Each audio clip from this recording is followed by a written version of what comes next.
Pacers have forced a Game 7 by beating OKC 108-91 in Game 6. What a dominant fashion by Indiana. The score does not tell the real story. Let's dive into it.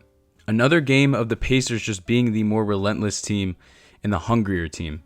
Again, if you've been watching my videos, I've been talking about this pretty much since the beginning of the playoffs, maybe the second round.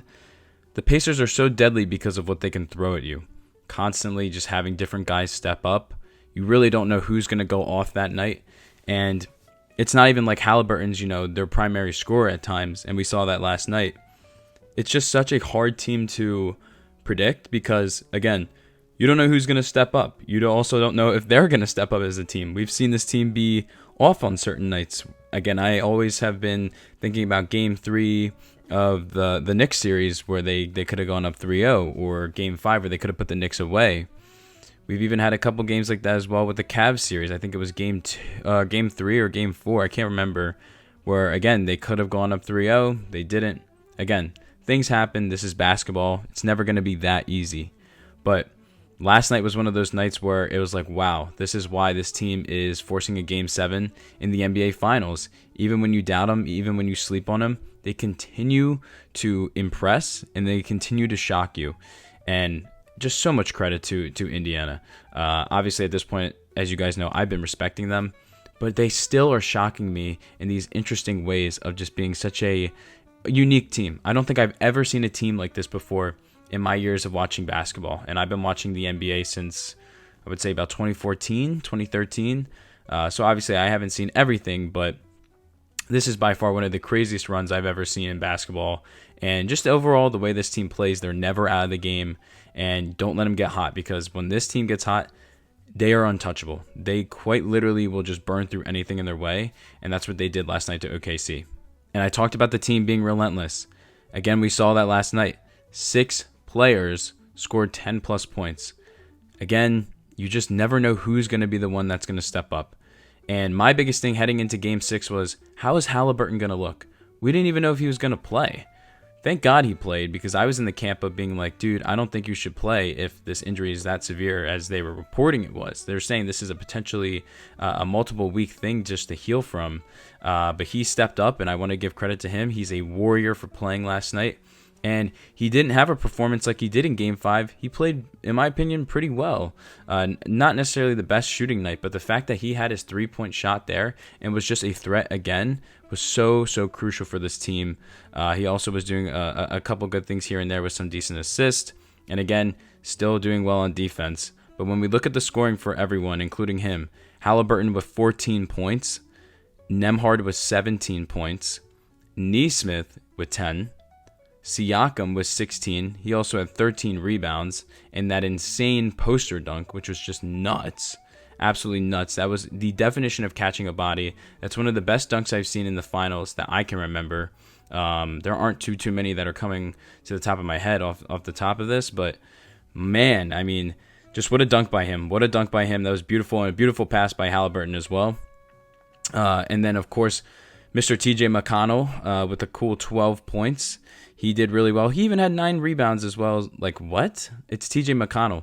But again, he's hustling every single time he's out there. He's constantly putting his body on the line. Again, the crowd was literally chanting his name. He is like kind of like their Pat Bev, but a way better version of Pat Bev. I hope that's not disrespectful to TJ McConnell, but he's just such an energy guy out there, and he controls the offense out there as well when Haliburton's not on the court, and I really like that he provides that for Indiana.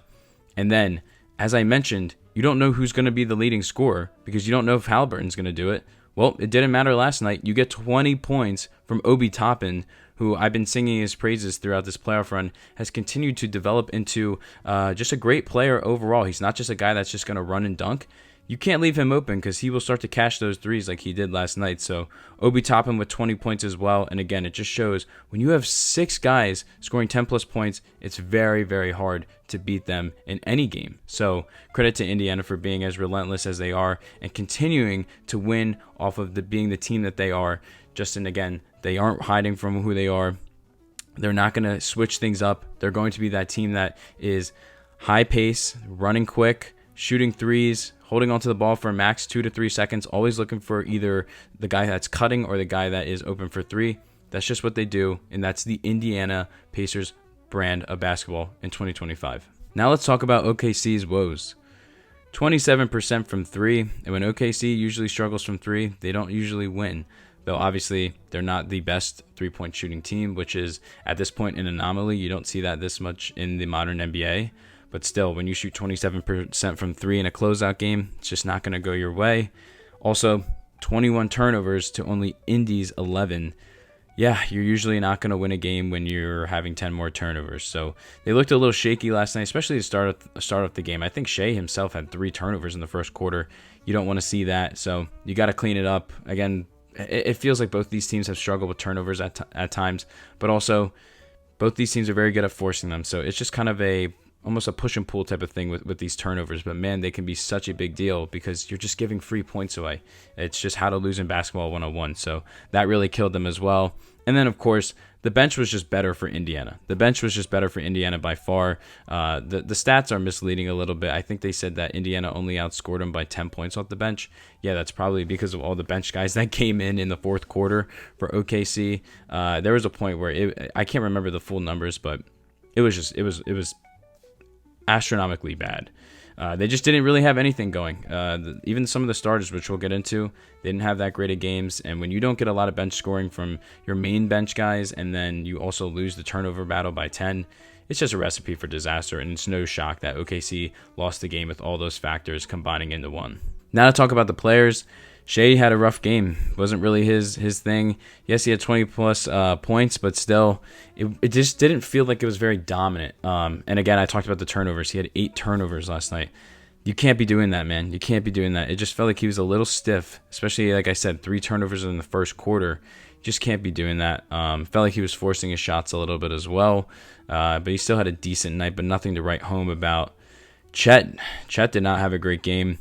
2 for 9, only 4 points. Yes, I did think he looked pretty solid defensively, but man, he just missed too many open buckets. Like there was even an oop, I think, from Hartenstein, if I remember correctly, and Chet just missed it. Like that's 2 points that could have been a factor and potentially helped with a run. Like it just wasn't there for him. And I think going into this offseason, I think Chet has a lot to build on, but man, does he need to really kind of develop his bag a little bit. Not saying that he can't score, but there are just too many games where it's a little too inconsistent for him as a scorer, and I think he's just going to really need to focus on that when we get to the offseason. And not a good game for J-Dub either. He missed all of his threes. He went 0 for 4 from 3. He also was minus 40 on the court. You never want to see that, especially after coming off the game just a couple nights ago where he dropped 40 freaking points. And then, of course, not that this really matters in the grand scheme of things, but man, getting dunked on in that fashion in the finals by Siakam just to get that crowd going. Like I have seen that clip so much today, and rightfully so. I mean, it was one of the craziest dunks I've seen in a minute. And what really helped it was the no-look pass from Haliburton on the fast break that led up to it. That was beautiful. And then to actually get the finish where there's that big of a slam in that moment, it was just huge. It's one of the couple plays throughout these playoffs that have actually made me audibly yell. I yelled when I saw that play because it was just so damn good in the moment.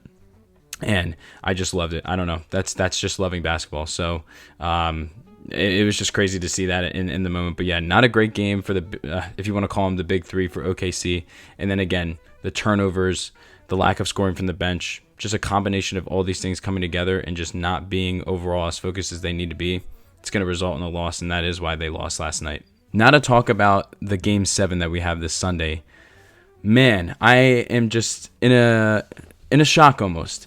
Yes, I feel like this Game 7's been building a little bit, but I really did feel like OKC had momentum going into the game last night, and we just didn't see that. And this is just crazy to me. I mean, this is the first Game 7 that we're getting in the NBA in 9 years since 2016 with that infamous 3-1 comeback for the Cleveland Cavaliers. Mind you, I was 13 years old. I was about to be 14, but still. I was 13 years old. I was going to be a freshman in high school. It has been so long since we've had this moment, and I don't take these for granted because as a sports fan, getting a Game 7 in a championship game, I mean, again, what more can you ask for? So I'm just super excited as a neutral. It's just gonna be a great viewing experience in a way. Obviously, I wish my team was in it, but I'm glad that my team isn't in it because, man, I don't wish Game 7 stress on anyone. That stress is different. I had to deal with that the last couple years, and it can be rough. And kind of just going off this with vibes, I do expect OKC to win the game because I have picked them, and I do still think that they are the better team.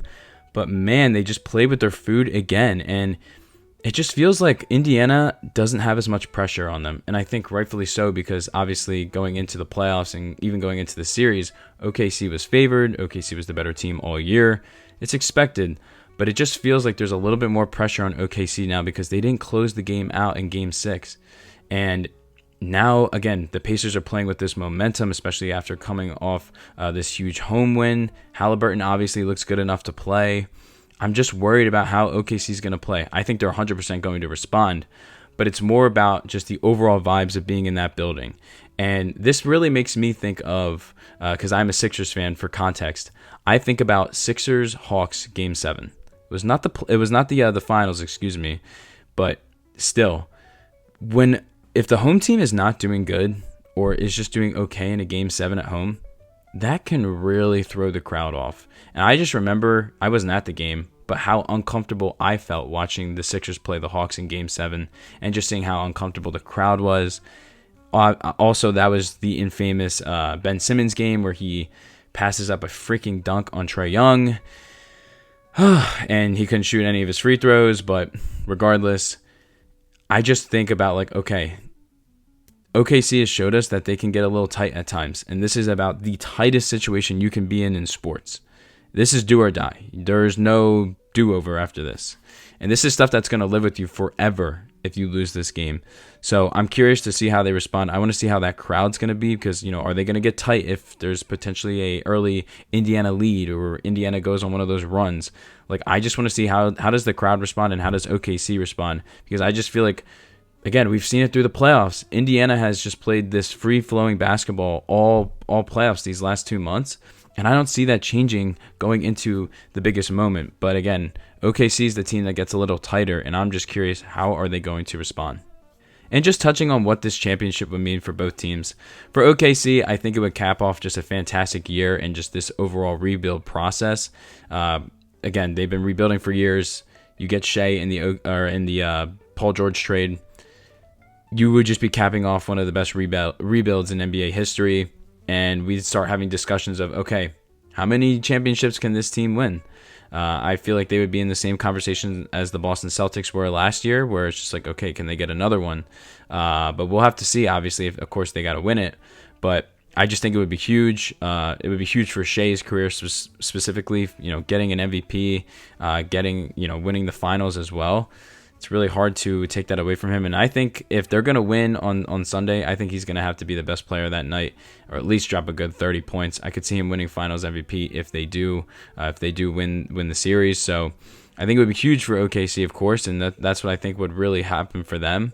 But if Indiana wins this championship, and credit to Zach Lowe, I just saw a clip of it before I recorded this, so these are not necessarily my thoughts, but still, I don't think this is necessarily the most, out there thought or most thought-provoking thing. But it's just like, wow, how just crazy this run has been. The last 2 months have been insane. Seeing all this stuff come from this team, I can't believe what we've been seeing from the Indiana Pacers. It's just been absolutely nuts. And the run that they've gone on is just unprecedented. We haven't seen this in really ages. I think, honestly, you could say since the Detroit Pistons in 2004, and I wasn't even watching basketball back then. It just would be one of the craziest runs ever, one of the biggest underdog stories ever. I mean, regardless, the NBA community is going to be talking about this team for a very long time. But if they actually end up pulling this off on the road as well and winning this, it's just going to be nuts. And again, Zach said this in his clip. NBA teams aren't constructed like this. This is not a traditional NBA team. And just to see that they would get a championship, the coach as well would be getting, I think, his second championship. I could be wrong, but I know he's at least won with Dallas. Like, so many things would just be there for Indiana. They've never won a championship in the NBA. Just so many things. I think it would be one of the bigger underdog stories ever. And again, I have a soft spot for underdog stories as a Philadelphia Eagles fan. I think of 2017 with Nick Foles. It just would be up there. It would be up there, if not as one of the best underdog stories ever. So we will have to see what happens. But regardless, I'm just going to appreciate it. It's the last game of basketball of the year. We're getting to Game 7. We don't get this all the time. Appreciate the moment. Enjoy it. Hopefully, cross your fingers that it's not a blowout. That's all I really can hope for.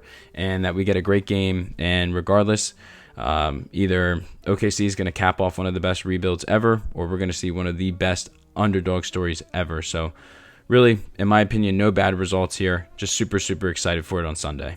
And that's all I got for you guys on this one. If you have any thoughts down below, drop them. Let me know who you think's going to win in Game 7. I'd really like to know what is the public thinking. Who is the public swaying towards? Who do we think's winning this game? If you like this video, feel free to give it a like. If you like my type of content, I will be continuing to break down the NBA once the finals are done. NFL as well, soccer, baseball. We got a lot to talk about. So yeah, that's all I got for you guys on this one, and I will see you on the next one. Peace, guys.